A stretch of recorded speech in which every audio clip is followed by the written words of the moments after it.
నిఫాక్ అంటే అరబీ భాషలో దేనికైతే 2 ద్వారాలు ఉంటాయో దాన్ని నిఫాక్ అంటారు సాధారణంగా. సురంగం, తెలుగులో ఏమంటాం మనం? సురంగం. అంటే ఒక మనిషి ఇటు నుంచి వచ్చి అటు వెళ్ళిపోవచ్చు, లేదా అటు నుంచి వచ్చి ఇటు నుంచి వెళ్ళిపోవచ్చు. అంటే 2 ద్వారాలు కలిగినటువంటి. ఎందుకు ఇచ్చారు అంటే అదొక మనస్తత్వానికి చెందినటువంటి గుణం, మనిషికి మనస్తత్వానికి చెందినటువంటి. ఇస్లాం కీలకంగా మనసుపై ఆధారపడి ఉంటుంది. ధర్మం కీలకంగా దేని మీద ఆధారపడింది? హర్ట్ పై. ఇబాదాలో మొదటి స్థానం దేనికి ఉంది? హర్ట్. ఇన్నమల్ ఆమాలు బిన్ నియ్య. ఒకవేళ నియ్య ఎక్కడ జరుగుతుంది? హృదయంలో. హృదయంలో కనుక నియ్యత్ ఎలా ఉందో, నీవు చేసేటటువంటి పనులు దానికి వ్యతిరేకంగా ఉన్నట్టయితే అవి కొట్టివేయబడతాయి. ఒకవేళ నా హృదయంలో నమాజ్ చెయ్యాలని ఇష్టం లేకున్నప్పటికీ కూడా మీరందరూ పోతున్నారు కాబట్టి నేను కూడా మీతో వచ్చేసాను. నాకు అసలు నిజానికి నమాజ్ చేయాలని లేదు, కానీ మీరందరూ వెళ్తున్నారు, మీరు 10 మంది ఉన్నారు, నేను ఒక్కరిని ఉన్నాను, కాబట్టి నేను కూడా మీతో వచ్చేసాను. అప్పుడు ఏమైతుంది? నేను నమాజ్ చేశాను, కానీ నిజానికి నమాజ్ ఒప్పుకోబడిందా సృష్టికర్త ద్వారా? అది గమనించాల్సింది. ఈ నమాజ్ ఎవరి కోసం చేస్తున్నావు?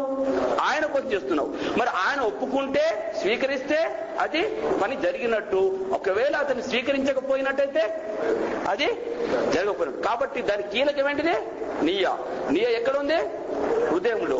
కాబట్టి ధర్మానికి కీలకమైనటువంటిది, ఇబాదాకు అంటే ఆరాధనకు కీలకమైన ప్రదేశం హృదయం. ఒకవేళ హృదయంలో సాధారణంగా మనం చదివాము, మన ఇది ఫెయిత్ ఏదైతే ఉందో, విశ్వాసం, మొట్టమొదటి విశ్వాసం అంతా కూడా ఎక్కడుంది? హృదయంలో ఉంది. విశ్వాసం హృదయంలో ఉంటుంది. కాబట్టి ఇది ఒక మనస్తత్వం. నిఫాక్ అంటే ఒక మనస్తత్వానికి చెందినటువంటి జ్ఞానం. ఒకవేళ ఒక మనిషి ఈ యొక్క దీనికి నిఫాకు గురి అయితే సాధారణంగా తప్పుడు. అయితే ధర్మంలో ప్రజల్లో అల్లాహ్ సుబ్హానహు వ తఆలా 3 వర్గాలుగా విభజించాడు. ధర్మంలో ఉన్నవారిని, అంటే ధర్మంలో కాదు, ప్రజల్లో 3 భాగాలుగా విభజించినట్టాడు. ప్రజల్ని ఎన్ని భాగాలు విభజించండు? 3 భాగాలుగా. ఒక భాగం, తర్వాత 2వ భాగం, 3వ భాగం వర్ణించాడు. సూర బక్రాలో దీనికి సంబంధించినటువంటి సూర బక్రాలో ఇలా ఉంది, నేను చదువుతాను. మొట్టమొదటి ఇచ్చాడు. అంటే ఖురాన్ మన మొదలు పెడుతూనే ఈ యొక్క వర్గం గురించి చెప్తూ వచ్చాడు. సూర బక్రాలో ఫస్ట్ ఆయత్ తర్వాతనే కొంచెం తీసినట్టయితే అలిఫ్ ఆవుదు బిల్లాహి మినష్ షైతానిర్ రజీం బిస్మిల్లాహిర్ రహ్మానిర్ రహీం అలిఫ్ లామ్ మీమ్. ఇది అల్లాహ్ గ్రంథము, ఇందులో ఏ మాత్రము సందేహము లేదు. అల్లాహ్ భీతి కల వారికి ఈ గ్రంథము మార్గదర్శకం. వారు అగోచర విషయాలను విశ్వసిస్తారు. ఎవరు అగోచర విషయాలను విశ్వసించే వాళ్ళు? ఎవరు? విశ్వాసులు.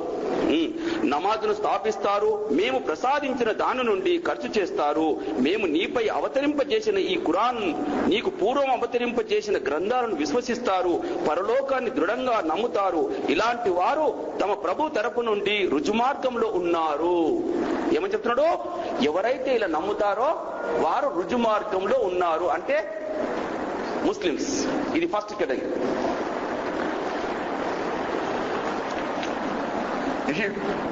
First category. So second category ఏమని చెప్తున్నాడు? మళ్ళీ సూర బక్రాలో ఫస్ట్ స్టార్టింగ్ 1-2 నుంచి 6-7 చెప్తున్నాడు. ఓన్లీ ఇక్కడ 1-5 ఆయతులకు మోమిన్ల గురించి చెప్పడం జరిగింది, అంటే విశ్వాసుల గురించి చెప్పడం జరిగింది. ఇకపోతే 6-7 తిరస్కరించిన వారిని నీవు హెచ్చరించకపోయినా ఒకటే. తిరస్కరించిన వారిని అంటే ఎవరైతే ఖురాన్ గ్రంథాన్ని తిరస్కరిస్తారో, కుఫ్రు చేసేవాళ్ళు, కాఫిర్స్ తిరస్కరిస్తారో వారు విశ్వసించేవారు కారు. అల్లాహ్ వారి హృదయాలకు, వారి చెవులకు ముద్ర వేశాడు. వారి కన్నులపై తెరపడింది. వారు కఠిన శిక్షకు అర్హులు. ఎవరిలో? 2వ వర్గం. ఏది? 6-7 ఆయతులు మాత్రమే. 2 ఆయతులు. ఇప్పుడు ఇక్కడ 2 ఆయత్, ఇక్కడ 5 ఆయతులు, ఇక్కడ 2 ఆయతులు. చూడండి, ఇక్కడ 8-20 వాళ్ళకు వస్తున్నాం. చూడండి, ఒక ఫస్ట్ వర్గం అయిపోయింది. కుఫుర్ కాఫిర్ల గురించి రెండు ఆయతులు అయిపోయింది. ఇప్పుడు 8 నుంచి 20. అల్లాను అంతిమ దినాన్ని మేము విశ్వసించాము అని అనేవారు కూడా కొందరు ఉన్నారు. జాగ్రత్తగా వినండి. అల్లాను అంతిమ దినాన్ని మేము విశ్వసించాము అనేవారు కూడా కొందరు ఉన్నారు, కానీ వాస్తవంగా వారు విశ్వాసులు కారు. అల్లాను విశ్వాసులను వారు మోసం చేస్తున్నారు, కానీ యథార్థంగా వారు తమను తాము తప్ప మరెవరిని మోసం చేయటం లేదు. అయితే ఈ విషయాన్ని వారు గ్రహించడం లేదు. వారి హృదయాలకు ఒక రోగం పట్టుకుంది. అల్లాహ్ ఆ రోగాన్ని మరింత అధికం చేశాడు. వారు చేసే ఈ అబద్ధానికి గాను వారికి వ్యధాభరితమైన శిక్ష పడుతుంది. అవనిలో కల్లోలాన్ని రేకెత్తించకండి అని వారితో అన్నప్పుడల్లా వారు మేము సంస్కర్తలను మాత్రమే అని అంటారు. జాగ్రత్త, వాస్తవంగా వారు అసలు కల్లోలాన్ని సృష్టించేవారు, కానీ వారు గ్రహించడం లేదు. ఇతరులు విశ్వసించిన విధంగానే మీరు విశ్వసించండి అని వారితో అన్నప్పుడు వారు మూర్ఖులు విశ్వసించిన విధంగా మేము విశ్వసించాలా అని జవాబిస్తారు. జాగ్రత్త, వాస్తవంగా వారే మూర్ఖులు, కానీ అది వారికి తెలియదు.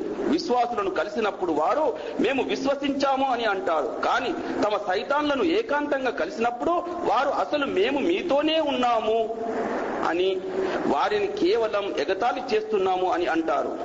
అల్లాహ్ వారిని ఎగతాళి చేస్తున్నాడు. ఆయన వారికి వ్యవధినిస్తూ పోతున్నాడు. వారు తలబిరుస్తుతనం వల్ల అందులై గమ్యరహితంగా తిరుగుతూ పోతున్నారు. సన్మార్గానికి బదులుగా అపమార్గాన్ని కొనుక్కున్న ప్రజలు వారే, కానీ వారి ఈ బేరం వారికి లాభదాయకమైంది కాదు. వారు ఎంత మాత్రం సత్య మార్గంలో లేరు. సో 8 నుంచి చాప్టర్ 8 లో 8 నుంచి 20, చాప్టర్ 2. ఇక ఎన్ని ఆయాతులు వచ్చాయి? విశ్వాసుల గురించి చెప్పడానికి అల్లాహ్ ఖురాన్లో చెప్పడానికి కేవలం 5 ఆయాలు సరిపోయినాయి. అవిశ్వాసుల గురించి అంటే కాఫిర్ల గురించి చెప్పడానికి ఎన్ని వచ్చినాయి? 2. కానీ కపటల గురించి చెప్పడానికి దీన్ని ఆలోచించండి, కేవలం దీన్ని ఆలోచించండి. విశ్వాసులు కాఫిర్ల గురించి చెప్పడానికి ఎంత తీసుకున్నాడు? ఎవరు విశ్వాసులకు ఎక్కువగా మోసం చేసేవాళ్ళు? ఇతనా హూజ్ పర్సెంటేజ్ ఇస్ మోర్? ఎవరి పర్సెంటేజ్ ఎక్కువ ఉంది? సో డేంజర్ ఎవరి ద్వారా నుంచి? ముస్లింలకు. ముస్లింలో ఉన్నటువంటి కపటల ద్వారా డేంజర్ ఎక్కువ ఉంది ముస్లింలకు. అవిశ్వాసుల నుంచి లేదు, కుఫ్రు చేసే వాళ్ళ గురించి లేదు. బట్ట వాళ్ళు దూరంగా ఉన్నాడు, నేను కాదు నీ ధర్మంలోకి రాను అని ఖచ్చితంగా చెప్పిన వాడు వీడు. కానీ మనలో ఉన్నారు, చూశావా, విశ్వసించామని చెప్తూ ఉంటారు, కానీ నిజానికి అల్లాను అంతిమ దినాన్ని విశ్వసించలేదు. వారు మనలో ఉంటారు. వీళ్ళు మొత్తం కలిసే ఉంటారు ఇక్కడ, దీస్ 2 గ్రూప్స్. సో మన వర్గం లోపల కపటంలో ఉన్నారు. వారి గురించి తీవ్రంగా చెప్పడం జరిగింది. 12 ఆయతుల్లో వివరించడం జరిగింది. అల్లాహ్ విశ్వాసుల గురించి 5 ఆయతులు విశ్వసిస్తే అసలు 3 ఆయతులు, ఇక్కడ అలిఫ్ లామ్ మీమ్ అవన్నీ తీసేస్తే 3 ఆయతులు. అసలు నిజానికి విశ్వాసుల గురించి చెప్పింది 3 ఆయతులే, కానీ 12 ఆయతులు మాత్రం అవిశ్వాసుల గురించి చెప్పడం జరిగింది. జాగ్రత్త, ఈ రోజు మనం కపటల గురించి చెప్పడం జరిగింది.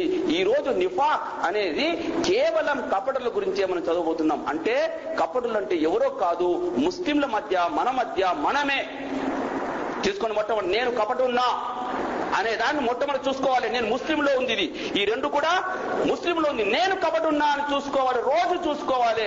ఒకవేళ ఆ కపటుకున్నటువంటి లక్షణాలు కనుక నాలో ఉన్నట్టయితే పాముకు విషం తీసినట్టు తీసివేసేసుకోవాలి దాన్ని. అప్పుడే నువ్వు విశ్వాసివి కాగలుగుతావు. జాగ్రత్త, కేవలం ముస్లింలు అన్నంత మాత్రాన, నేను విశ్వసించాను అన్నంత మాత్రాన హృదయంలో దాగి ఉన్నటువంటి విశ్వాసం ఎలా ఉందో దాన్ని చూసుకోవాలి. ఒకవేళ కనుక దాన్ని చూసుకుంటే నీలో కపట లక్షణాలు కనుక కనబడితే దానికి మార్గం ఉంది, దానికి అస్తఫార్ చేసుకోవచ్చు. తద్వారా ఒక మంచి ముస్లింలుగా మళ్ళీ మారవచ్చు. కాబట్టి ఈ రోజు మన కపటల గురించి ప్రధానంగా నేను చెప్పవలసిన విషయం ఏంటంటే, ఖురాన్లో ఈ విధంగా వర్ణించడం జరిగింది.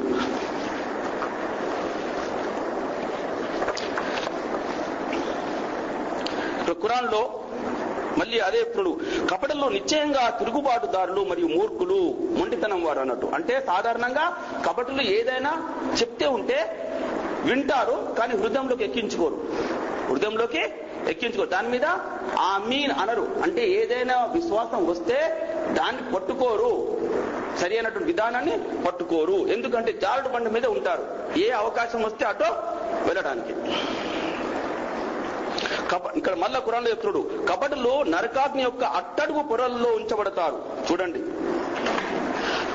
నరకం ఏడు వర్గాలకు చివించబడింది.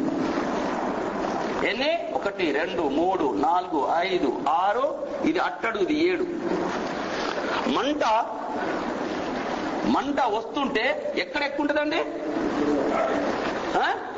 వచ్చేది ఇక్కడ నుంచి ఈ భాగంలో పెట్టడం కపటుల్ని. ఎవరు? ముస్లింలుగా చెప్పబడేవారు, భూమి మీద ముస్లింలుగా చెప్పబడేవారు. కానీ ఆ రోజున, అంతిమ దినం రోజున అల్లా వారికి శిక్ష ఏ విధంగా వేస్తున్నాడు?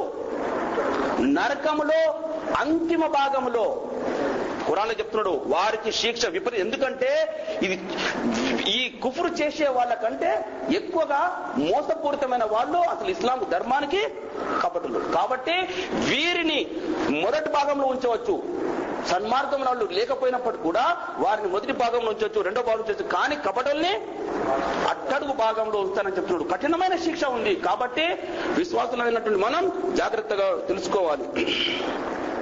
అల్లాను వెనుక వదిలేశామని కపటులు భావిస్తున్నారు, కానీ వాస్తవానికి అల్లా కంటే కపటులే వెనుకబడిపోయారు. ఎందుకంటే అల్లా మానవ జాతికి ధర్మాన్ని క్షుణ్ణంగా బోధిస్తున్నాడు. అంటే చిన్న చిన్న విషయాలు బోధిస్తున్నాడు. టాయిలెట్కి ఎట్లా పోవాలి, ఏ పాదం ముందు పెట్టాలి, అన్నం తింటే ఎట్లా తినాలి, అన్ని చిన్న చిన్న విషయాలు కూడా అన్ని కూడా మనకు అల్లానే బోధించడం జరిగింది. అయితే ఈ కపటులు పెద్ద పెద్ద ఉద్యోగాల్లో ఉన్నటువంటి వాళ్ళు, సైంటిస్టులుగా, ఈరోజు పొలిటీషియన్స్ గా ఎంతో మంది పెద్ద పెద్ద ఉద్యోగులు ఏంటి అంత వీళ్ళు చిన్న చిన్న విషయాలు ధర్మంలో వాటి గురించి లా ఇలాహ ఇల్లల్లాహ్ చెప్పండి, దిగరల్లా ఏమొస్తుంది అని విషయాలు చిన్నవిగా తీసుకొని మేము ఎంతో పెద్ద ఉద్యోగాలు ఉండి పెద్ద పెద్ద బ్యాంకుల్లో మేనేజర్లుగా దానిగా పనిచేస్తూ డబ్బులు హోదా వచ్చేసిందని చెప్పేసి వారు చిన్నవిగా తీసుకున్నారు. ధర్మంలో ముస్లింలు పాటించే వాటిని చిన్నవిగా తీసుకొని వాళ్ళు అహంకారానికి గురై వారు తిరస్కరించారు. హృదయంలో, బయట తిరస్కరించలే, హృదయంలో తిరస్కరించారు. కాబట్టి వారు కపటులైపోయారు. అయితే అల్లానే వెనుక ఉన్నప్పుడు ఏమంటారు? జ్యూస్ ఏమంటారు? అల్లా చేతులు కట్టివేయబడ్డాయి, పిసినారు అయిపోయిండు అల్లా అంటాడు. మా దగ్గర డబ్బు బాగుంది, బ్యాంకుల్లో నిండా ఆస్తి మా దగ్గర ఉంది, IMF బ్యాంకు మా దగ్గరే ఉంది, కోట్ల ఆస్తి, ప్రపంచంలో ఆస్తి అంతా కూడా మా దగ్గర ఉంది, ప్రపంచంలో ఉన్న బ్యాంకులన్నీ మావే. అసలు నిజానికి బ్యాంకులు స్టార్ట్ చేసింది యహూదీ వర్గమే. కాబట్టి వాళ్ళు ఏమంటున్నారు? ఇప్పుడు అల్లా చేతులు కట్టివేయబడి ఉన్నాయి. మోమిన్లారా మీకు ఏమైనా అన్నం దొరుకుతుందా? గరీబీ ఉన్నారు, చూసిందా? మీ దగ్గర అల్లా ఉన్నాడు అంటున్నారు, కానీ ఆస్తి మా దగ్గర ఉంది, మీరు ఫకీర్లా ఉన్నారు. కాబట్టి మీ అల్లా పిసినారి వాడు. మేము చూడు దాన ధర్మాన్ని చేస్తున్నాడు. బిల్ గేట్స్ 80 బిలియన్స్ దానం చేసినాడు. వారన్ బఫెట్ 40 బిలియన్స్ దానం చేసేసాడు. ఎవరైనా మనం దానం చేసినామా? $40 బిలియన్. బిల్ గేట్ దానం చేసినట్టుగా ఎవరైనా దానం చేసినామా? చేయలేదు. అక్కడ అదే చెప్తున్నాడు. యహూదీ ఏమంటున్నాడు? వాళ్ళ అల్లా పిసినారంతో వెనుకబడి ఉన్నాడు. ముస్లింలకు, అసలు మోమిన్లకు అసలు డబ్బులు, ఆహారం ఏది ఇస్తున్నాడు? మా మీద ఆధారపడి ఉన్నారు. ఏదైనా అవసరం వస్తే అమెరికా మైగ్రేషన్ చేస్తాం, ఏదైనా అవసరం వస్తే ఇంకెక్కడికైనా మైగ్రేషన్ చేస్తాం. కానీ వారు మన దేశానికి మైగ్రేషన్ వస్తున్నారా? లేదు. అంటే వాళ్ళు చెప్పే విధానం ఏంటంటే మీ అల్లా పిసినాడి వాడు, వెనుకబడి ఉన్నాడు, మేము ముందున్నాం, వాళ్ళ ఆలోచన. కానీ నిజానికి మన పేదతనం కానీ ధనం కానీ అల్లా అదొక పరీక్ష మార్గంగా ఎంచుకున్నాడు. కానీ పేదవారిగా ఉంచడం అల్లా కోసం. ప్రపంచంలో ఉన్న వాళ్ళందరూ కూడా వారికి ధనం ఇవ్వాలనుకున్నట్టయితే ఇవ్వలేరు, చిల్లి గవ్వ కూడా ఇవ్వలేరు అల్లా తలచినంత వరకు. లేదా వారిలో ఉన్న ఆస్తిని ఎవరైనా తొలగించాలనుకున్నట్టయితే, ప్రపంచం మొత్తం తొలగించాలనుకున్నా అది తొలగించలేరు అల్లా దానికి అనుమతించే వరకు. కాబట్టి పేదతనం గాని ధనంలో ఉండడం గాని అల్లా మనకు పెట్టినటువంటి పరీక్ష విధానం. అంతేకాని అల్లా తలుచుకుంటే మొత్తం అక్కడ ఏవైతే ఉన్నాయో అన్ని వస్తాయి. స్వర్గ వనాలకు వెళ్తే అక్కడ సుఖమైనటువంటి జీవితం మనకుందా? ఈ దౌర్భాగ్యానికి ఉందా? ఎవరికి ఉంది? శాశ్వతమైన జీవితం ఉంది. ఇక్కడ 60 సంవత్సరాలు మంచి ఎంతో ఆనందంగా జీవిస్తారు కావచ్చు. ఇక్కడ కోటాను కోట్ల జీవితం, లెక్క లేనన్ని సంవత్సరాలు అక్కడ మరి ఎవరు జీవిస్తారు? వీడా వారా వీరా? ముస్లింలు. కాబట్టి దాన్ని విశ్వసించారు, అగోచర విషయాలను విశ్వసించారు. కాబట్టి అల్లాపై పూర్తి విశ్వాసంతో ఒక రోజు తప్పకుండా స్వర్గ వనాలలోకి వెళ్తాము. అక్కడ బంగారు కంకణాలు తొడగబడతాయి, పట్టు వస్త్రాలు తొడగబడతాయి, అందమైన కన్యలు ఇవ్వబడతారు, ఉయ్యాల్లాంటి జంపాలలో తిరుగుతూ ఉంటారు. రాజులుగా టీవీలుగా చూస్తూ నరకం వైపు చూస్తూ ఉంటారు. వాళ్ళు కింద వాళ్ళు బొబ్బోలు పెట్టుకుంటూ ఏడుస్తూ ఉంటారు వాళ్ళు. సో ప్రాపంచిక జీవితం కేవలం ఒక పరీక్ష విధానం, ఒక పరీక్ష సమయం. సంవత్సరం మొత్తం మనం ఎగ్జామ్ క్లాస్ లో చదువుకున్నది పరీక్ష రాయడానికి పెడితే ఎంత టైం ఇస్తాడు? 3 గంటలు. సంవత్సరం మొత్తం చదివాము, ఎన్నో గంటలు చదివితే ఆ రోజు పరీక్ష కేవలం గంట కావచ్చు, 3 గంటలు కావచ్చు. కాబట్టి ఈ 3 గంటల ఈ ప్రాపంచిక జీవితం శాశ్వతమైనటువంటి అక్కడ ఉండేటువంటి జీవితాన్ని కోల్పోకూడదు. నిఫాక్ లోకి మనము రావద్దు. అల్లాను విశ్వాసులను వారు మోసం చేస్తున్నామని అనుకుంటున్నారు, కానీ యథార్థంగా వారు తమని తాము తప్ప మరెవరిని మోసం చేయడం లేదు. అయితే ఈ విషయాన్ని వారు గ్రహించడం లేదు అన్నాడు. దీంట్లో 2 రకాలు వచ్చాయి. ఇగో పుస్తకం తీసుకోండి. దీనిలో నిఫాక్ లో 2 రకాలు ఉన్నాయి. ఒకటి కపటత్వంలో రకాలు. కపటత్వం 2 రకాలుగా విభజించబడింది. మొదటి రకం, రెండో రకం. మొదటి రకం ఏంటిది? సిద్ధాంతపరమైన కపటత్వం, డాక్ట్రినల్ ప్రొసీజర్. అంటే ఇంగ్లీష్ లో, తెలుగులో సిద్ధాంతపరమైన కపటత్వం. రెండో రకం ఆచరణాత్మక కపటత్వం. అంటే సిద్ధాంతపరమైనటువంటి కపటత్వము ఏంటిదంటే వారు ఒక విధానాన్ని తయారు చేసుకుని దాన్ని అనుసరిస్తూ ఉంటారు. వారు విధానం హృదయంలో జరిగిపోయింది, వీరితో కలిసి ఉండాలే, కానీ వీరు ఆచరించే విధానం ఆచరించవద్దు. అంటే వాళ్ళు మొట్టమొదటినే నిర్ణయం చేసుకుంటారు హృదయంలో. ఒక ముస్లిం రాజ్యం వచ్చేసిందండి. మదీనాలో ప్రవక్త సల్లల్లాహు అలైహి వసల్లం వచ్చేసిన తర్వాత మక్కాలో ఉన్నప్పుడు ప్రవక్త సల్లల్లాహు అలైహి వసల్లం ముస్లింలు తక్కువ మంది ఉండి కుఫ్రు చేసేవాళ్ళు ఎక్కువ మంది ఉండి, కాబట్టి ప్రవక్త సల్లల్లాహు అలైహి వసల్లం ఖురాన్ యొక్క ధర్మాన్ని పూర్తిగా అక్కడ అమలు చేయలేకపోయారు ప్రజల్లో. అదే ప్రవక్త సల్లల్లాహు అలైహి వసల్లం మదీనాకు వెళ్ళిన తర్వాత మదీనాలో ముస్లింల సంఖ్య ఎక్కువగా ఉంది, అవిశ్వాసుల సంఖ్య తక్కువగా ఉంది. కాబట్టి అక్కడ మొట్టమొదటి వెళ్ళిన వెంటనే వారితో ఒడంబడిక చేసుకోవడము, ఇస్లాం రాజ్యాన్ని అక్కడ స్థాపించడం జరిగింది. మదీనాలో వెళ్తేనే జ్యూస్ తో ఒడంబడిక, మిగతా వర్గాలతో ఒడంబడిక అయిపోయింది. ఏమని? వారు వీరి యొక్క లీడర్షిప్, నాయకత్వం మీద ఉంటారు. వారు ఎప్పుడు కూడా ఈ ధర్మానికి వ్యతిరేకంగా మాట్లాడరు. కండిషన్ ఏంటిది? మాట్లాడరు. నీ ధర్మం నువ్వు పాటించు, కానీ ఇస్లాం ధర్మం బాగా లేదు అని మాత్రం ఎవరికి చాటించి చెప్పకూడదు, ప్రాపగేషన్ చేయకూడదు. ఇస్లాం బాగా లేదు అని ప్రాపగేషన్ చేయొద్దు. అది కండిషన్ నంబర్ 1. అప్పుడు ఈ యొక్క మదీనాలో ఉన్నటువంటి వర్గం కొంతమంది ఎట్లాగో వీళ్ళ రాజ్యం వచ్చేసింది, ఇక్కడ పూర్తిగా వీళ్ళే ఎక్కువ శాతంలో ఉన్నారు అని కొందరు అరబ్బులే, కానీ అరబ్బులే సాధారణంగా జ్యూస్ రాలేదు. అరబ్బుల్లో ఉన్న కొంతమంది ఏం చేశారు? ఇస్లాంని స్వీకరించేశారు. వీరు ఎక్కువ శాతంలో ఉన్నారు, మనం తక్కువ శాతంలో ఉన్నాం, కాబట్టి ఒకవేళ మనం కనుక ఇలాగే ప్రవర్తిస్తే మనం తప్పకుండా నష్టపోతామనే దాంతో వారు పూర్తిగా విశ్వసించామని చెప్పేశారు. కానీ దానికి వారు విశ్వసించలేదు. అది దాని గురించి. అంటే ఎప్పుడైతే నీ రాజ్యం వస్తుందో, ఎప్పుడైతే నీ మెజారిటీ వస్తుందో గ్రామంలో, కొంతమంది మీ యొక్క స్ట్రెంత్ చూసేసి ధర్మంలోకి వస్తారు. కానీ లోపల సిద్ధాంతపరం ఏముంది? వాళ్ళ మధ్యన గ్రూపులు ఏముంది? వాళ్ళు ఇస్లాంలో లేము అని ఖచ్చితంగా నిర్ణయం చేసుకున్నారు. కానీ వాళ్ళు బయటికి వచ్చేటప్పుడు ఏమని చెప్పారు? వాళ్ళు కలిసిపోదాము, కానీ నిజానికి మనం మన పని మనం చేస్తూనే ఉండాలి. ఈ రోజు కూడా ఒకసారి నేను ఒక ఇరానియన్ ఇంజనీర్ని కలిశాను. నాకు ఇస్లాం స్వీకరించకంటే ముందు. అయితే అతను ప్రతి జుమ్మ నాడు నమాజ్ అవుతుంటే నేను పని చేసే దగ్గరకు వచ్చేది. నేను జుమ్మ రోజు అక్కడ ఏదో ఒక పని చేస్తూ ఉంటే అక్కడికి వచ్చేది. ఏంటి ఇతను, నాకు అనుమానం వచ్చేది, ఇతను జుమ్మ అక్కడ ఖుత్బా అవుతుంది, మా దగ్గరకు వస్తున్నాడు ఇతను. తీరా కొన్ని రోజుల తర్వాత నేను అతను senior Bin Laden engineer, so తీరా అతన్ని అడిగితే is from Iran. So but Iran లో కాకుండా ఇప్పుడు ఇరాక్ లో ఉంటున్నాడు అతను. తీరా అతను కొన్ని రోజుల తర్వాత కనుక్కుంటే అతను ఈవెన్ ఫ్రైడే నాడు ఇంటికి తీసుకెళ్ళి వాళ్ళ ఇంటికి తీసుకు అన్నం పెట్టింది నాకు. లంచ్ అటు జుమ్మా అవుతుంటే అప్పుడప్పుడు ఇంటికి తీసుకెళ్లి లంచ్ రమ్మని చెప్పేది. ఏంటి విశ్వాసం ఇదండి అని తెలుసుకుంటే అతను అగ్ని పూజలు చేసేవాడు, ఇంకా అట్లాగే ఉన్నాడు. దాని ఏమంటారు, మజూసి అన్నాడు, బుర్జి something is their word they still call. వాళ్ళు ఇంకా కూడా అగ్ని పూజారులు ఇంకా.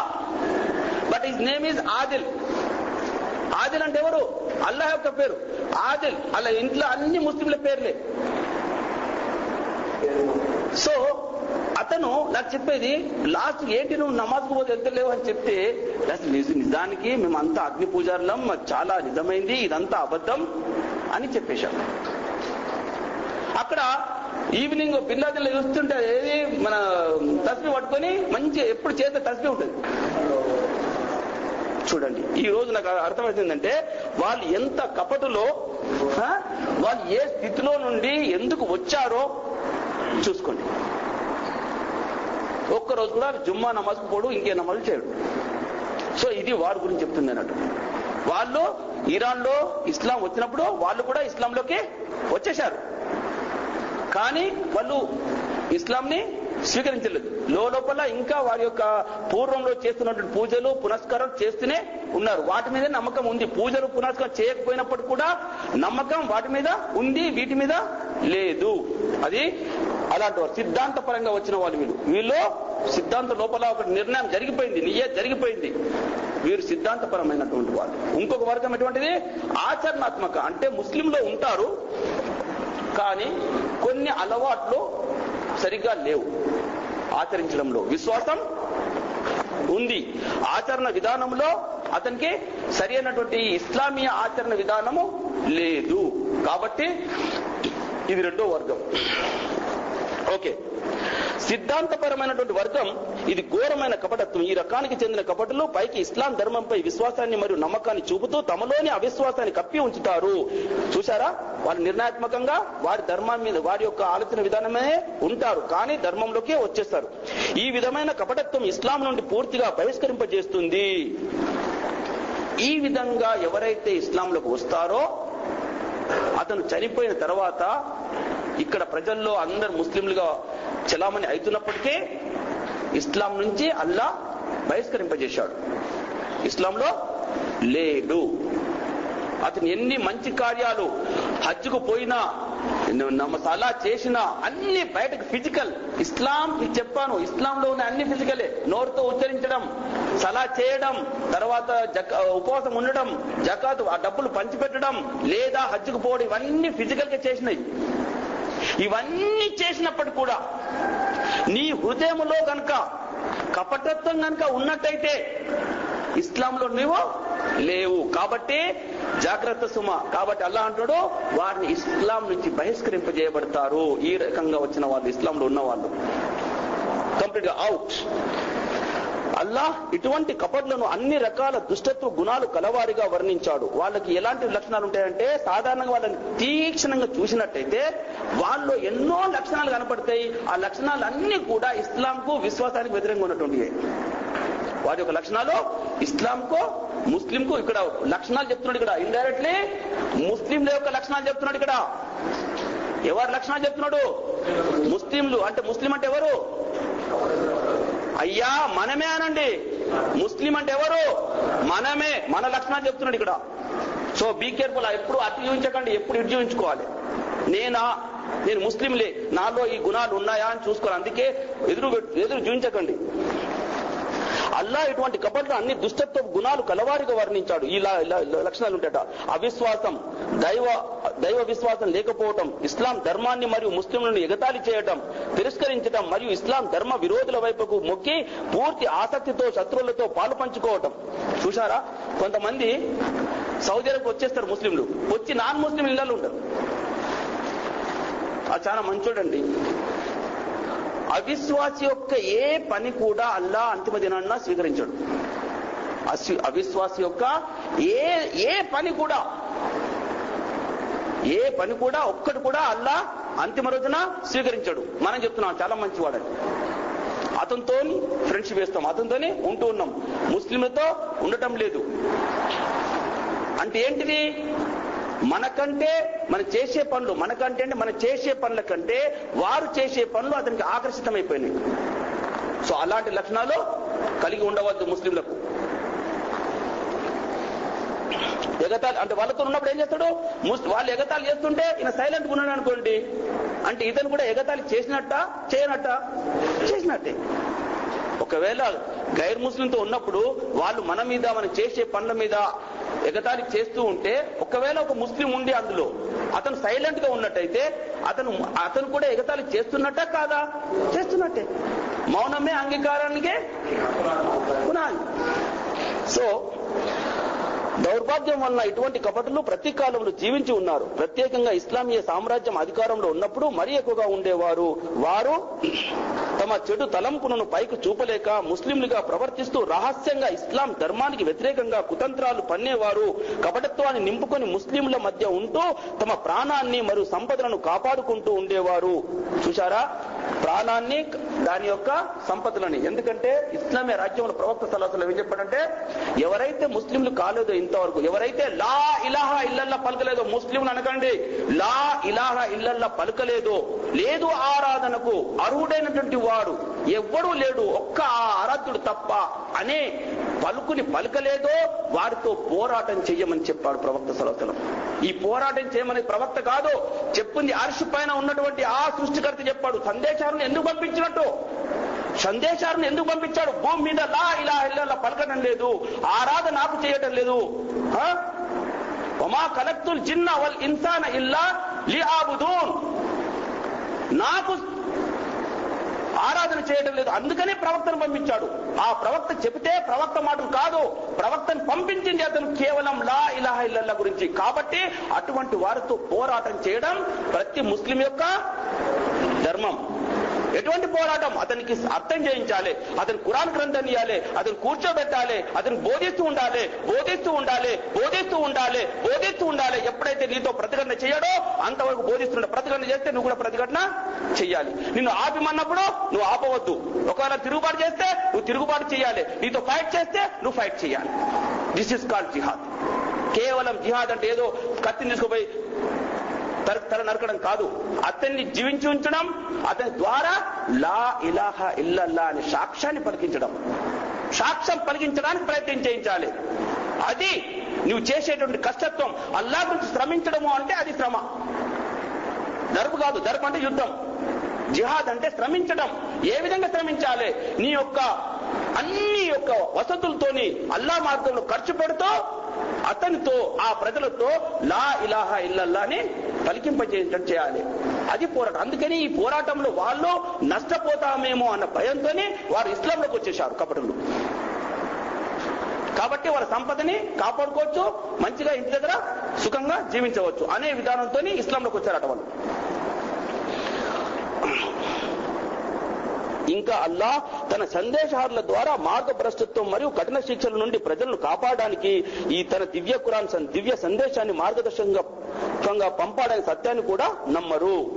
అసలు సందేశాలను నమ్మరు. మరియు దివ్య గ్రంథం ఏదైతే వచ్చిందో ఖురాన్, ఈ ఖురాన్ ని కూడా వాళ్ళు విశ్వసించరు వాళ్ళు. ఎందుకంటే సందేశారంతో కూడా బదర్ యుద్ధంలోకి పోదామన్నప్పుడు, నడి మధ్య ఉహుద్ యుద్ధంలోకి వెళ్తామన్నప్పుడు అందరు బయలుదేరు మదన్ నుంచి.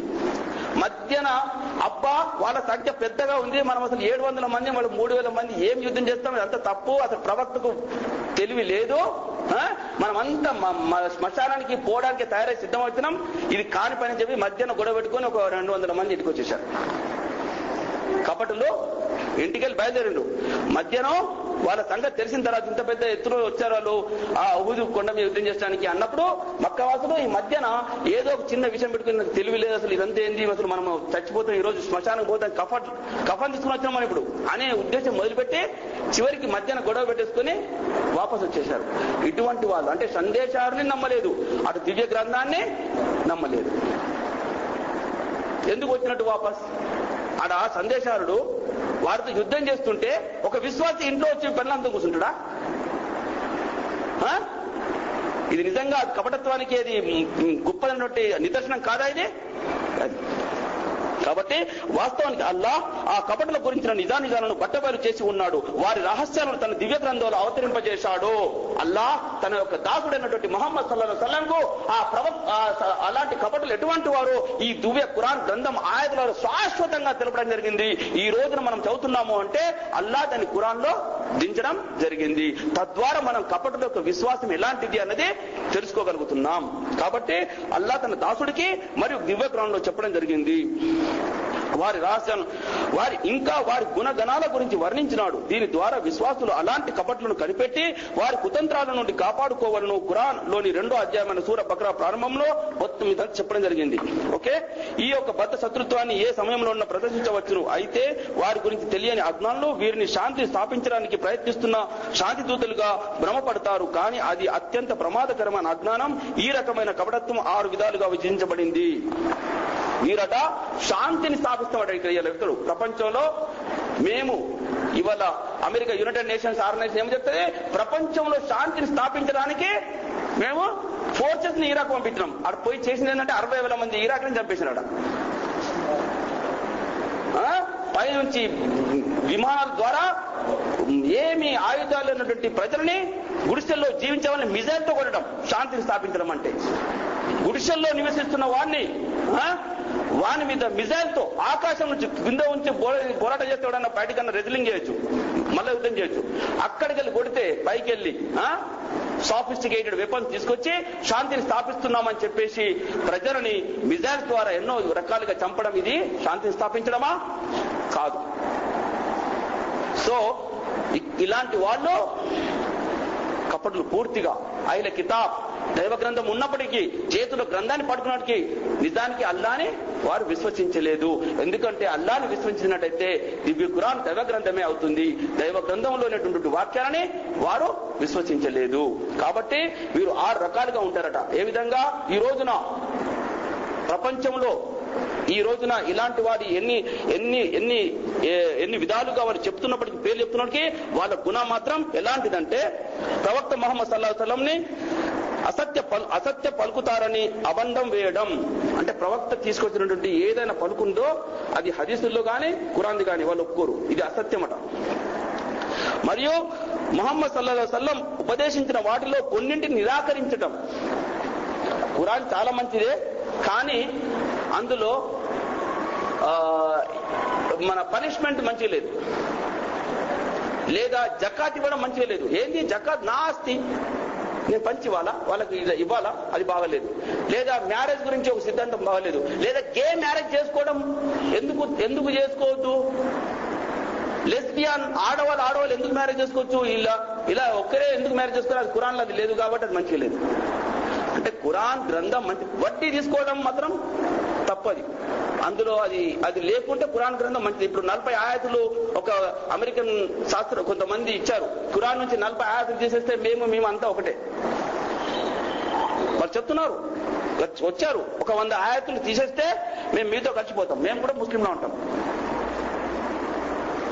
తీసేద్దామా? అంటే ఏంటి? కొన్ని ఆయాతుల్ని నిరాకరించడం.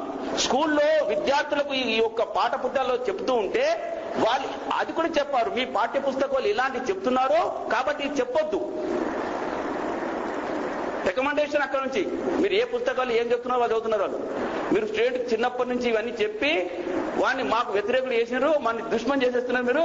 కాబట్టి వాడు అమెరికాకు వచ్చినప్పుడు మనం దుష్మన్ చేసినట్టు చూస్తున్నాడు. కాబట్టి చిన్నప్పటి నుంచి మీరు చెప్పొద్దు అని చెప్పేసి పాఠ్య పుస్తకాల్లో కొన్ని ఆయాతులు తొలగించడం జరిగిపోయింది. ఇది చెప్పవద్దు, కనీసం మీరు తీసేకండి ఖురాన్లోకి వెళ్ళి, కానీ పిల్లలకు మాత్రం చెప్పొద్దు. చూశారా? పిల్లోడికి ఇది చెప్పొద్దు. ఎందుకంటే ఇస్లామిక్ స్టడీస్ పుస్తకాల్లో ఇప్పుడు మనం ఎడ్యుకేషన్ లెవెల్లో ఉంటది కాబట్టి ఇక్కడ అక్కడ నువ్వు ఖురాన్లో తీసావు కదా, తీసేయకు. కానీ అట్లీస్ట్ ఈ పాఠ్య పుస్తకాలు తీసేస్తే నా ప్రాబ్లం ఏముంది? ఖురాన్లో ఉన్నట్టా లేనట్టా? ఉన్నట్టే. వీరికి చెప్పకు. అంటే ముస్లింలని నీరు కారిపోయినటువంటి ముస్లింగా చేయడం, అంటే ముస్లింగా స్ట్రాంగ్ ముస్లింగా ఉంచకపోవడం అన్నట్టు.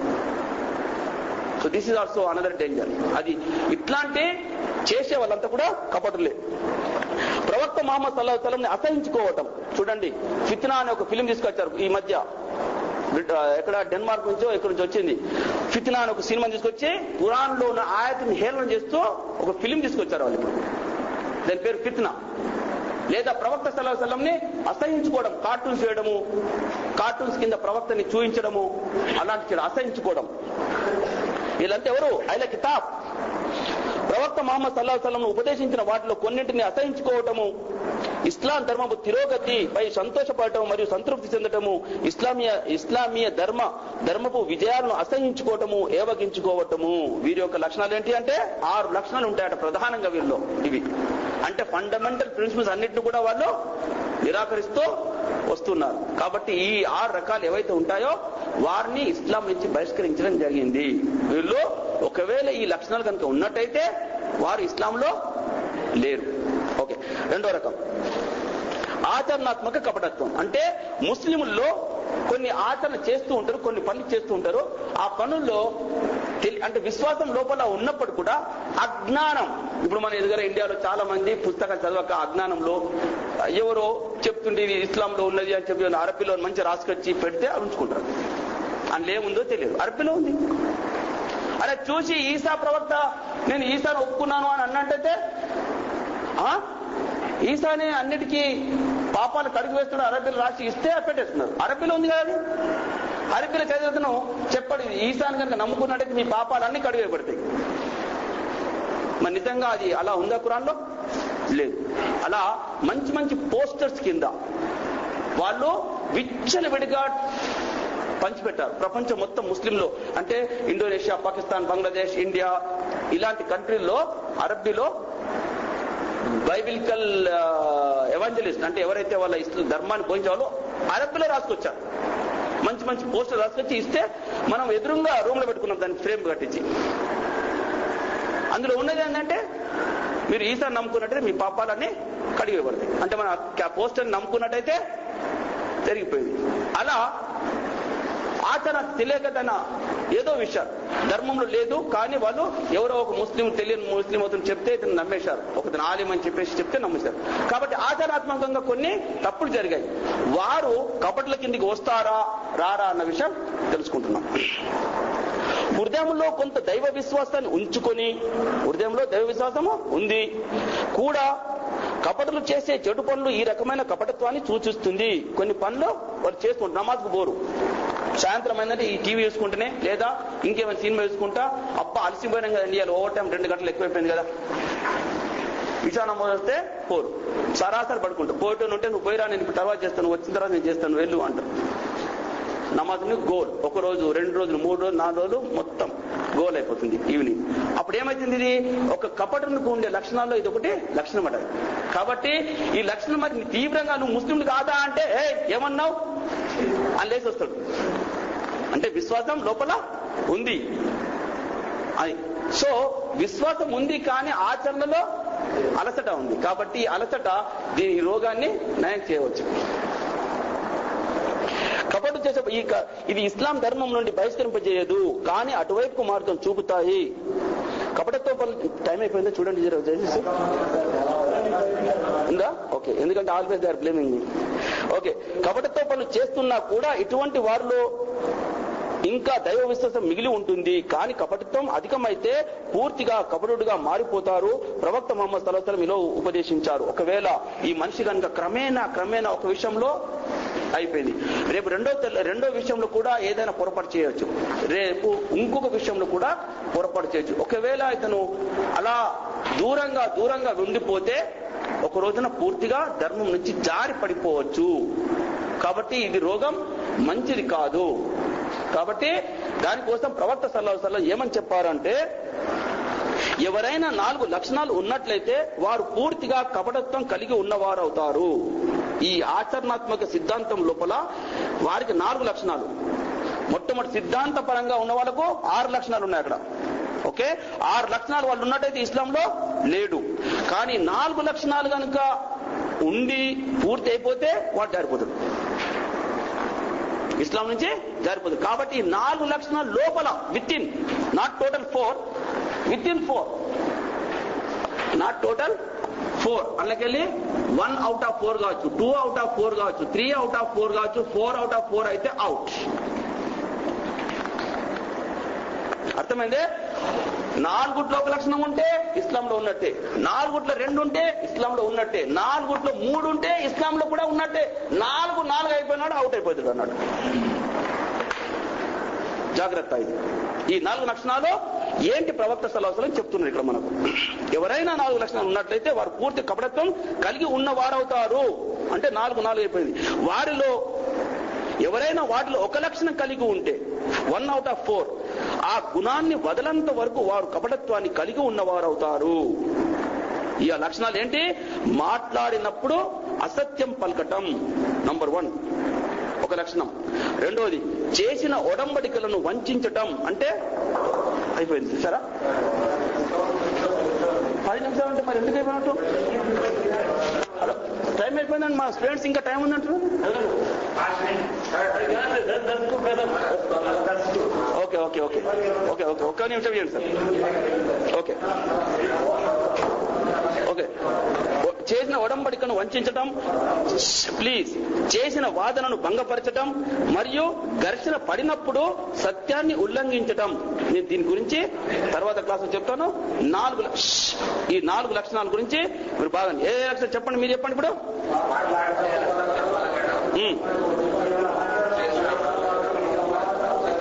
ఓకే,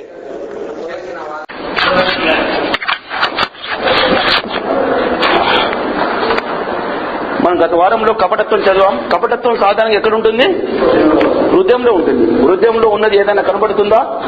కనబడదు. కాబట్టి కపటత్వం చాలా తీవ్రమైనటువంటి విశ్వాసం, తీవ్రమైనటువంటి విశ్వాసం. అది కూడా విశ్వాసమే. కపటత్వం ఒక విశ్వాసం, కపటత్వపు విశ్వాసం, అది కూడా ఒక విశ్వాసం. విశ్వాసం సాధారణ ఎక్కడ ఉంటుంది? హృదయంలో ఉంటుంది. కాబట్టి హృదయంలోని భాగాలైనటువంటి విశ్వాసులు కుఫ్రు చేసే విశ్వాసం, లేదా షిర్కు చేసే విశ్వాసం, లేదా కపటత్వ విశ్వాసం, లేదా సత్య మార్గంలో నడిచే విశ్వాసం, హక్కు, దీనుల హక్కుని ఒప్పుకోవడం, అలాంటి విశ్వాసం. కాబట్టి ఏదైతే దీనుల హక్ అంటే సత్య మార్గంలో నడిచే విధానానికి, అది అల్లా చూపించినటువంటి మార్గం, ఆ మార్గంలో కాకుండా వేరే పద్ధతుల్ని, విశ్వాసాల్ని హృదయంలో దాచిపెట్టుకుంటూ అసలైనటువంటి సత్య మార్గానికి వ్యతిరేకంగా అనుసరించడం. నిఫాక్ అంటే అసలైనటువంటి సత్య మార్గానికి వ్యతిరేకంగా అనుసరించడం. బహిర్గతంగా కాదు, అంతర్గతంగా. బహిర్గతంగా అన్ని నమాజులు చేస్తాడు, అన్ని ఉపవాసాలు ఉంటాడు, హజ్జుకు వెళ్తూ ఉంటాడు, ఉమ్రా చేస్తుంటాడు, జకాతులు ఇస్తూ ఉంటాడు. కానీ ఇవన్నీ నా నుంచి పోతున్నాయే, లేదా ఎందుకు చేయాల్సి వస్తుంది నాకు ఈ నమాజులు, అవకాశం దొరికితే ఇక్కడ నుంచి ఇంకొక ప్రదేశానికి పోతే మర్చిపోతాడు. సౌదీలో ఉన్నప్పుడు నమాజులు అని చేస్తాం, ఇక్కడ నుంచి అక్కడ పోయేసరికి మారిపోతుంది. ఎందుకు అందరు ఉండి వాళ్ళ ముందర అందరు చేసేవాళ్ళు ఉండి నేను కూడా చేసినాను. ఇప్పుడు ఎందుకంటే ఇక్కడ హిందువులు ఎవరు చేస్తలేరు కదా, నేను ఒక్కరి సర్వా చేసుకుంటలే. సో ఇది ఒక కపటత్వ విశ్వాసం. నమాజ్ని దాచివేయడం, ఎగ్గొట్టడం, అస్తఫర్ చేయకపోవడం, కొత్తగా వస్తున్నప్పుడు ఇస్లాంలో దాన్ని గుర్తించకపోవడం, అక్కడ అదే ఉన్నది. ఏది నిజమైనటువంటి కపటత్వం, ఏది అలవాట్లలో పొరపాటుగా తప్పు చేయబడి మళ్ళీ నిజమైన దారికి రావడానికి అల్లాతో మొరపెట్టుకోవడం, వాడు నిజమైన సత్యవాది. ఎప్పుడైతే ఈ 2 కపటత్వాలు ఉన్నాయి, ఒక కపటత్వమో పూర్తిగా ఇస్లాం నుంచి తొలగించేస్తుంది, ఇంకొక కపటత్వం మనిషిని అలవాట్లలో పొరపాటుగా, మన లాస్ట్ వీక్ లో అవుతుంది 2వ భాగం. ఏది? అలవాట్లలో పొరపాటుగా ఏదో కారణాల వల్ల అలసిపోయో ఏదో చేసి బాగా పని ఒత్తడం వల్ల జుల్మ్, ఒక మనిషి ఇంకొక మనిషి మీద జుల్మ్ చేస్తున్నట్టే, ఒక అతన్ని కార్మికుడు, అతనికి నమాజ్ టైం ఇవ్వడు, ఖచ్చితంగా ఈ పని చేయమని చెప్తాడు. అతని అక్కడి నుంచి ఇంకొక ప్రదేశానికి పోవడానికి టైం పడుతుంది, ఈ లోపల సమయం దాటిపోతుంది. అతను అంతర్గతంగా అల్లాతో మొరబెట్టుకుంటాడు, ఓ అల్లా, ఈ యొక్క బహిర్గతంగా ఉన్నటువంటి సమస్యల మీద నా నమాజు దాటిపోయింది, లేదా ఈ పని చేయలేకపోయినాను. కానీ అతను మళ్ళీ ఇంటికి వెళ్ళిన తర్వాత అది కథా అని చేసుకుని అల్లాకు మొరపెట్టుకుంటాడు. ఆ గుణం ఉంటుంది చూసే, అది సత్య మార్గంలో నడచడానికి కావలసిన గుణం. అది కపటత్వంలో రాదు. అది చెప్తుంది, దాన్ని వాళ్ళు ముస్లిం నుంచి తొలగింపబోరు. కానీ దాన్ని అలవాటు చేసుకుని అదే ఒక మంత్రధారంగా, అంటే దాన్ని ఒక సిద్ధాంతపరంగా చేసుకున్నట్టయితే ఇక రేపటి నుంచి వాడు ఎట్లాగూ పొమ్మంటుడు, ఆయన లేకున్నా మనమే పని చేస్తూ షబాష్ అనిపించుకోవడానికి పని చేస్తూ నమాజ్ వచ్చి టైం అయిపోయినా కానీ ఇంటికి పోయి చేసుకుంటానికి నిర్ణయం చేసుకున్నాను అనుకో. ఇప్పుడు అతను ముందర లేడు, అయినప్పటికీ కూడా మరి నేను గట్టిగా పనిచేస్తే అతను షబాష్ అనిపిస్తాడు, మంచోడు అనిపిస్తాడు. కాబట్టి మొత్తం పనంతా చేసి తర్వాత అల్లా విషయం, తర్వాత భూమి మీద లేడు కదా, సరే తర్వాత సంగతి చూసుకుందాం అల్లా విషయంలో అని చెప్పేసి దాన్ని ఒక సిద్ధాంతంగా పరంగా మార్చుకొని అలా నడుస్తూ పోతూ ఉంటే రేపు ఇంకోటి కూడా రావచ్చు. దాంట్లో సత్య మార్గంలో నడవడానికి ఏదైతే అవసరం ఉందో దాన్ని విడనాడడం, కొత్త పద్ధతిని అవలంబించుకోవడం, అది క్రమేణా పోతూ ఉంటే ఇంకా మిగతా వాటిలో కూడా అది కల్పితం అవుతుంది, అంటే అది కూడా వచ్చేస్తుంది. కాబట్టి అతన్ని ఒక రోజు డీవియేషన్, ఏదైనా డీవియేషన్ దానికి ఒక రేఖ ఇది ఉన్నది, తీరిగా నేరుగా పోవాలి. కానీ ఈ రోజు కొంచెం బయలుదేరినాం, దాని రేపు ఇంకొంచెం వెళ్తుంది, రేపు ఇంకొంచెం వెళ్తుంది, సిరాసరి వస్తుంది, సార్ కిందికి వస్తాం. ఇవాళ కొంచెమే, దీని డిగ్రీ ఈజ్ వెరీ లిటిల్. 4 గంటలు నమాజ్ చేసేది ఉంటే 5 గంటలకు చేసిన, నో ప్రాబ్లం. రేపు 6 గంటలకు, రేపు తర్వాత లెక్కేసుకుంటాడు, నేను మొన్న అన్ని అయిపోయినాయి, శుక్రవారం నాడు అన్ని చూసుకుంటా అంటాడు. అంటే ఉంది కదా. కాబట్టి ఇలా క్రమేణా అతను పూర్తిగా మర్చిపోవచ్చు, లేదా అతని తరములోని వారైనా కిందికి చూడొచ్చు. దే విల్ అపోజిట్ డైరెక్షన్ అయిపోతాడు. ఎలా వచ్చారు ఈ సమాజంలో కుఫ్ర్ ఎలా వచ్చింది? అలాగే వచ్చింది. క్రమేణా డీవియేషన్ మీన్స్ అసలైన మార్గం నుంచి డీవియేషన్ అవుతూ సీదా కిందకి వచ్చేసింది. కాబట్టి అది పూర్తిగా దీన్ని ఖండిస్తుంది. ఇప్పుడు ఈ స్థితికి వచ్చినప్పుడు ఇది తప్పు అంటే హిందువులు ఉన్నారు, ఇప్పుడు ముస్లింలకు హిందువులు పూర్తి విరుద్ధం. They are different directions. మనం ఏకత్వం అంటే ఆడు ఎన్నో తత్వాలు అంటాడు. కాబట్టి నిఫాక్, హృదయంలో దాగి ఉన్నటువంటి కపటత్వమే క్రమేణా అంటే కపటత్వం ఎట్లుంటది? అందరు ముస్లింలు ఉంటే నేను ముస్లిం లాగా ఉంటా. ఒకవేళ ఈ సమాజం నుంచి ఇంకో కొత్త సమాజం అయినామనుకో, అక్కడ ఎవరు నన్ను అడిగేవారు లేరు. కాబట్టి అక్కడ బహిర్గతం చేసుకుంటున్నాయి. ఇక్కడ లోపల ఉన్నది అక్కడ బహిర్గతం ఉంటుంది. కాబట్టి అది కూడా చెప్తున్నాడు. రెండో రకంలో ఆచరణాత్మక కపటత్వం అంటే ఇది సాధారణంగా అంటే సిద్ధాంతపరంగా ఖండిస్తున్నాడు. రోజుకి ఎన్ని నమాజులు? 5 నమాజులు. కరెక్టేనా? కరెక్టే. నమ్ముతున్నాను. చేస్తున్నాను. కానీ ఒకటి ఏదో ఇలా ఎగ్జాంపుల్, జకాత్ ఇస్తున్నావా? ఇవ్వాలి. ఇస్తున్నావా? ఎంత ఇస్తున్నావా? అలాగే తెలుసు. దాదాపు 1,00,000 రూపాయలు పంచిపెట్టాల్సింది ఉంటే 10,000 పంచిపెట్టినావు అనుకో, 90,000 రూపాయలు జేబులో ఉన్నాయి. కాబట్టి ఇది కపటత్వానికి దారి. సో ఈ యొక్క రకం కొంచెం అంటే రేపు హృదయంలో కొంత దైవ విశ్వాసాన్ని ఉంచుకొని కూడా కపటులు చేసే చెడు పనులు ఈ రకమైన కపటత్వాన్ని సూచిస్తుంది. ఇది ఇస్లాం ధర్మం నుండి బహిష్కరింపజేయదు, కానీ అటువైపునకు మార్గం చూపుతాయి. కపటత్వ పనులు చేస్తున్నా కూడా ఇటువంటి వారిలో ఇంకా దైవ విశ్వాసం మిగిలి ఉంటుంది. కానీ కపటత్వం అధికమైతే పూర్తి కపటుడుగా మారిపోతారు అని చెప్పారు. కాబట్టి 4 లక్షణాలు ఏవైతే ఉంటాయో ఈ మనిషిలో అతను కపటత్వాన్ని గుర్తుపట్టచ్చు. ఇది అంతర్గతంగా ఉన్నప్పటికీ కూడా దీన్ని మోమిన్ గుర్తుపట్టగలుగుతాడు. రసూలుల్లాహ్ సల్లల్లాహు అలైహి వసల్లం దానికి నిదర్శనాలు కొన్ని ఇచ్చారు.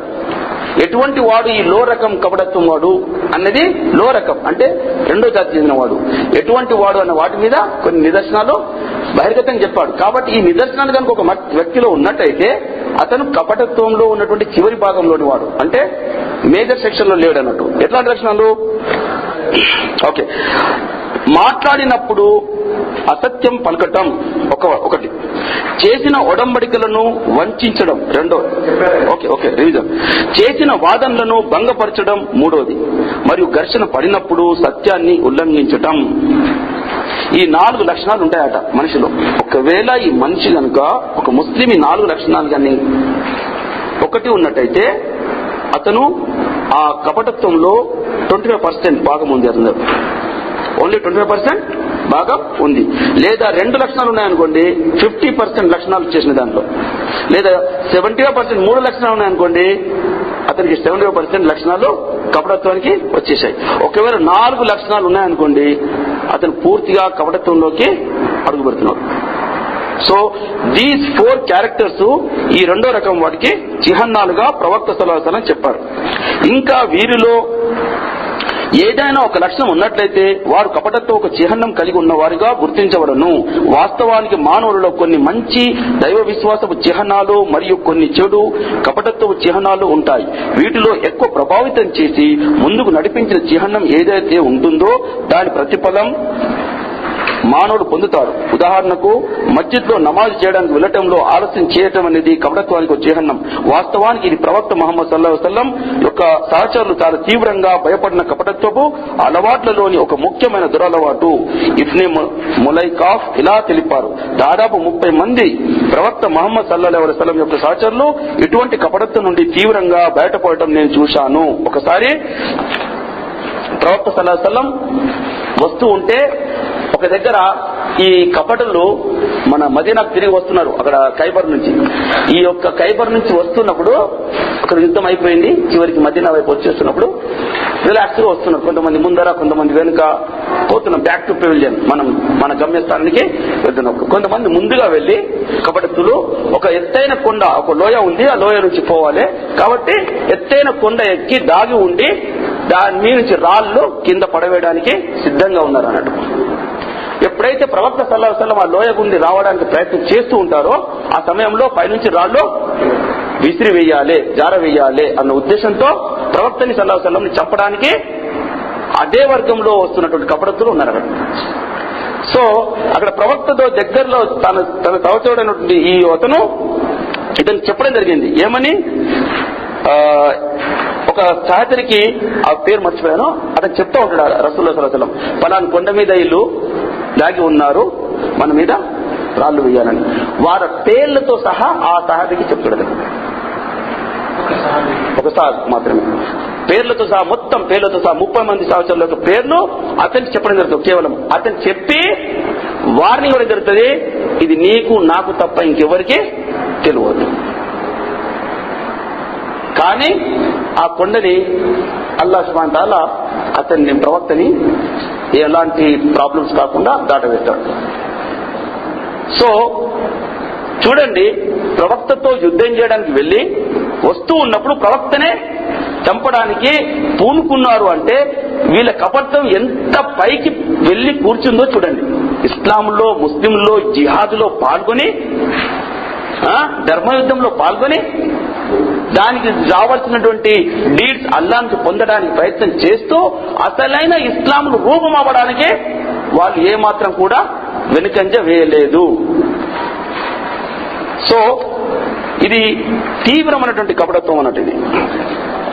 అయితే ఇందువల్ల ఈ 4 లక్షణాలని మనం ఎప్పుడు కూడా చూసుకుంటూ ఉండాలి. ఎప్పుడైనా ఈ 4 లక్షణాలు మనలో అభివృద్ధి చెందుతున్నాయా, అవి మొలకగా ఉన్నప్పుడే దాన్ని తుంచి పడేసుకోవాలి ఈ అలవాట్లను. కాబట్టి ఇది 2వ రకం కపటత్వం. అంటే 2 రకాలుగా చెప్పాం కదా ఇంతకుముందు. డాక్టర్లను అంటే సైద్ధాంతిక కపటత్వం, అంటే వాళ్ళ సిద్ధాంతపరంగా బిలీవ్ చేస్తున్నారు ఏది ఇస్లాంలో మనం లేము, కానీ వారికి ద్రోహం చేయడానికి, మోసం చేయడానికి మనం ముస్లింలో ఉండాలి అనే విశ్వాసాన్ని వాళ్ళు కలిగి ఉండి ఇస్లాంలోకి వస్తారట. సైద్ధాంతిక కపటత్వం ఇస్లాం నుండి బహిష్కరింపజేస్తుంది, కానీ ఆచరణాత్మక కపటత్వం అలా చేయదు. 2 వర్గాలు చెప్పాను కదా. ఏదైతే ఫండమెంటల్ నిఫా ఉంటుందో వాళ్ళ లోపల వాళ్ళు కపటులుగానే చచ్చిపోతారు. వాళ్ళు ఇస్లాంలో, ముస్లింలు ఉన్నప్పుడు కూడా వాళ్ళు కపటులుగానే చనిపోతారు, వాళ్ళు ఇస్లాంలో లేరు అని చెప్తున్నాడు. 2 సైద్ధాంతిక కపటత్వం, 2 మధ్యన ఇక్కడ మన విభేదన జరుగుతుంది. ఏది? ఫస్ట్ రకం రెండో రకం. ఈ రకంగా కపటత్వం ఉంటే ఎలా ఉంటుంది, ఆ రకం మొదటి రకం కపటత్వం ఉంటే ఎలా ఉంటుంది అన్నది ఇక్కడ రెండింటి మధ్యన భేద భావాలు చూపించడం జరుగుతుంది. నంబర్ 2, మీ పుస్తకం తీసుకొని చూస్తుండండి. సైద్ధాంతిక కపటత్వం అంటే గుప్తంగాను మరియు బహిరంగంగాను ఇస్లామీయ విశ్వాసాలను మరియు నియమ నిబంధనలను ఖండించటం. కానీ ఆచరణాత్మక కపటత్వం అంటే ఇస్లామీయ మూల విశ్వాసాలను కాకుండా కేవలం ఆచారాలను మాత్రమే వ్యతిరేకించటం. అంటే ఫండమెంటల్ గా ఏదైతే ఉంటుందో మొదటి రకం, అది సైద్ధాంతిక పరమైన సిద్ధాంతాన్ని, అంటే ఏదైతే ఇస్లాంలో సిద్ధాంతం ఉందో రమజాన్ వస్తే ఉపవాసం ఉండాలి, కానీ వీరు ఉపవాసం ఉన్నట్టుగా నటిస్తూ ఉంటారు. ఉపవాసం ఉన్నట్టుగా నటిస్తూ ఉంటారు, వారికి వాటి మీద విశ్వాసము లేదు.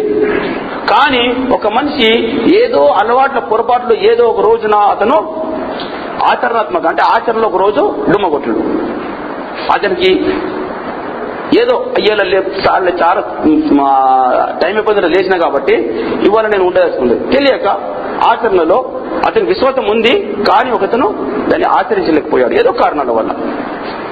ఇతనికి సిద్ధాంతపరంగా అసలు మన ఆ ఒక్క అల్లా యొక్క ఆజ్ఞలో ఎలాంటి విశ్వాసం లేని వారికి ఇద్దరికి తేడా ఉందా లేదా? ఇక్కడ ఎవరైతే ఈ రమజాన్ వస్తే రోజా ఉండవలసిన అవసరం లేదు అని అనుకుంటాడో అతను సైద్ధాంతిక పరంగా కల్పితుడు, మన కపటత్తుడు.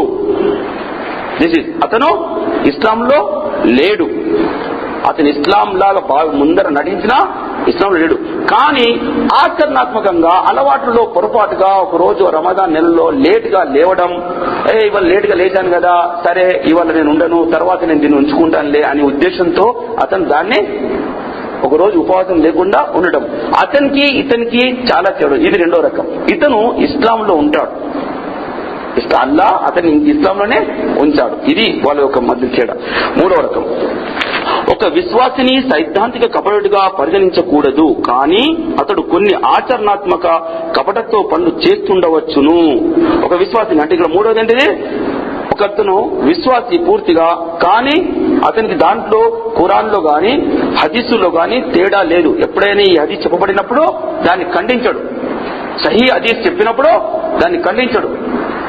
అతను ఆచరణాత్మకంలో ఆ హదీస్ని పాటించకపోవచ్చు, కానీ దాన్ని ఇది మరి నువ్వు హదీస్కు వ్యతిరేకంగా పోతున్నావు అంటే కరెక్టే, హదీస్ ఉంది, నేను నమ్ముతాను దాన్ని, కానీ నా యొక్క లూజ్ క్యారెక్టర్ అంటే నా లోపల మన దాని విశ్వాసము దృఢంగా లేకపోవడం వల్ల నా వల్ల తప్పు జరిగింది అని ఒప్పుకుంటాడు.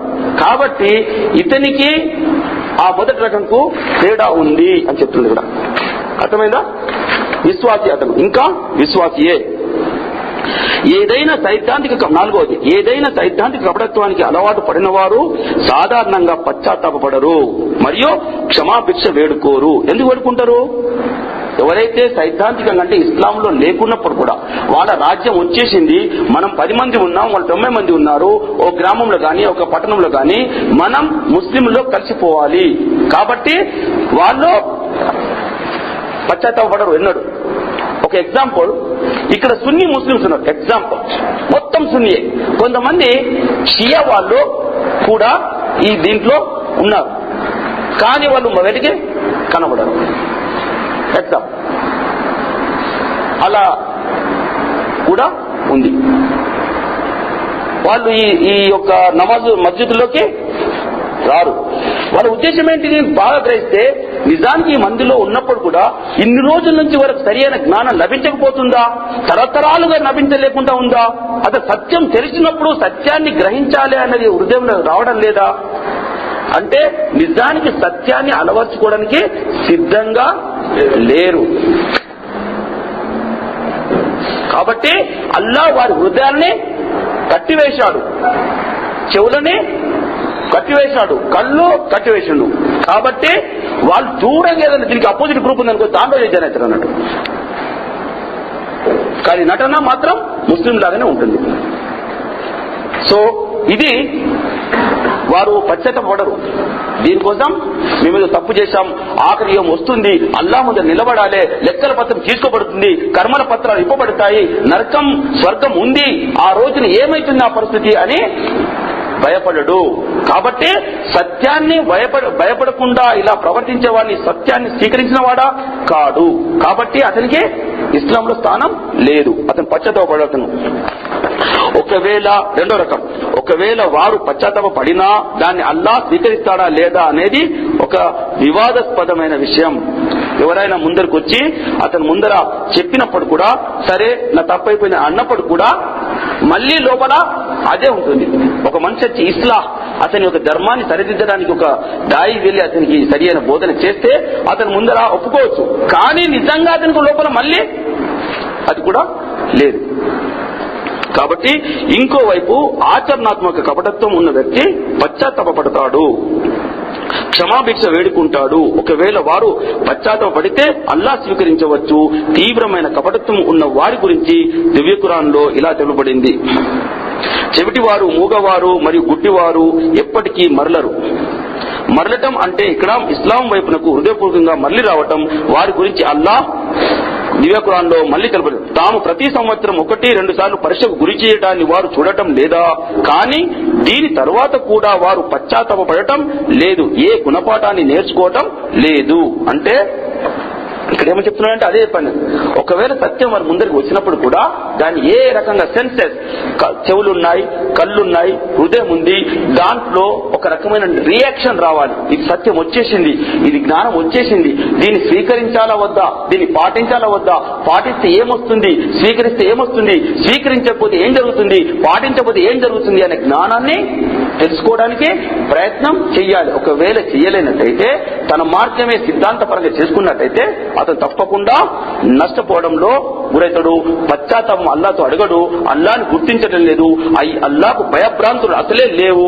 కాబట్టి ఇతను గురించి అల్లాహ్ చెప్పడం జరిగింది, వాళ్ళు మూగవారు అన్నాడు. అంటే మాట్లాడడం రావడం కాదు, మాట్లాడతారు. చెవిటివారు అన్నాడు, వినడం లేదని కాదు, వినబడతాయి.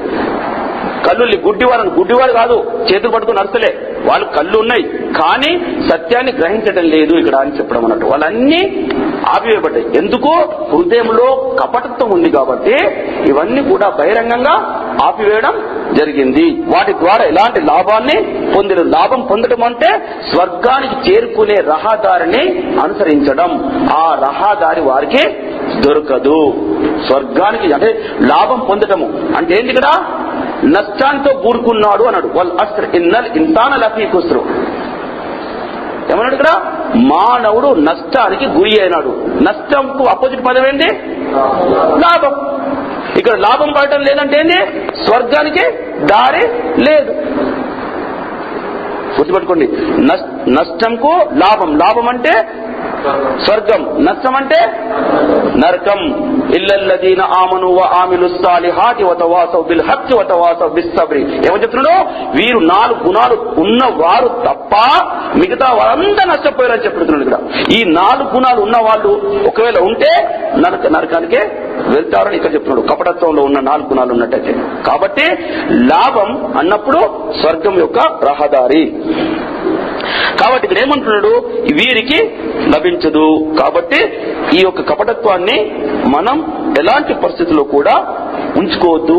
ఏదైనా ఇస్లాంలో ధర్మం తెలియకపోయినట్టయితే తెలుసుకోవడానికి ఇలా క్లాస్ రూమ్లోకి పరిగెత్తుకుంటూ రావాలి. నడుచుకుంటూ కాదు, పరిగెత్తుకుంటూ రావాలి. ఎందుకు? స్వర్గం కోల్పోవడానికి ఎవరైనా ముందుకొస్తారా?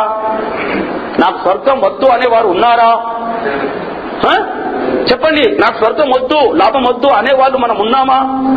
ముస్లిం అయి నాకు స్వర్గం అవసరం లేదు, నాకు భూమి మీద దొరికితే చాలు అనేవాడు ఉన్నట్టయితే అక్కడ కపటత్తుడు. భూమి మీద అందరికీ దొరుకుతూ ఉన్నాయి. ఈవెన్ కుఫ్రు చేసే వాళ్ళకు కూడా అల్లాహ్ భార్యల్ని ఇస్తున్నాడు, డబ్బులు ఇస్తున్నాడు, పదవి ఇస్తున్నాడు, పిల్లల్ని ఇస్తున్నాడు, అన్ని కూడా ఇస్తున్నాడు. వారికి ఇస్తలేడా? కాబట్టి దాని గురించి కాదు.